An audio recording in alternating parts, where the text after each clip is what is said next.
course, it is always deeply worrying to see conflict in this region. In the UK, we are a friend, we are a partner to both Pakistan and India. We are standing ready to support both countries on dialogue, on de-escalation, and of course on the regional stability, which is very much in both their interests. And as well as that, making sure we are doing everything we can to manage any tensions that might appear at home here in the United Kingdom, because people will be worried about the news that they've seen. Well, I would welcome any rhetoric which is more calm, which is seeking to recognise the stability which is in the interests of everybody in the region. I accept what you're saying, that's difficult in the circumstances to look at. Of course, India did suffer an appalling terrorist attack in Kashmir very recently, but again, I would say both sides have a clear interest in de-escalation, in peace and in stability.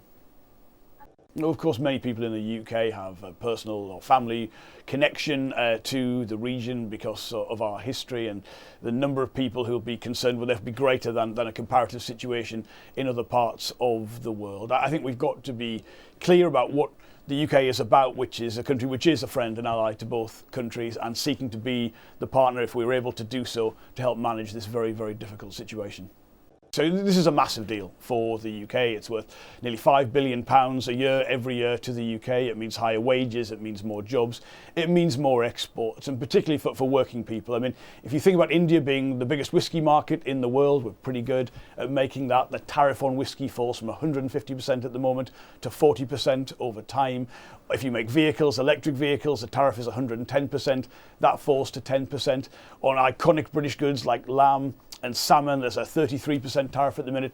That disappears entirely. So for manufacturing, for goods, for agriculture, very, very exciting as a deal. But also, as well as that, Indian government procurement, a massive market for a country of that size, worth nearly £40 billion a year. We are now the only other country in the world with access to that market. So for our services sector, for auditing, for telecoms, for a whole range of really important parts of our economy in the UK, we've got an amazing relationship now with India. And it means at the end of the day, again, more jobs, more tax revenue, more growth, higher living standards.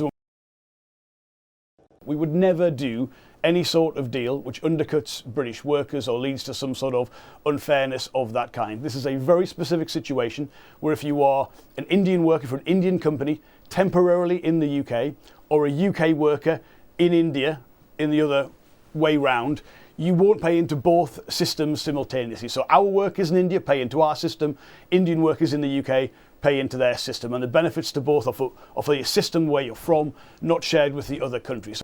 These are big figures. This makes a big difference. This is the biggest trade deal we've done since Brexit, and it will benefit every part of the UK, but particularly Scotland, the North, the Midlands, because of where some of our industries are located. But everyone will benefit from this, and it will make a real difference.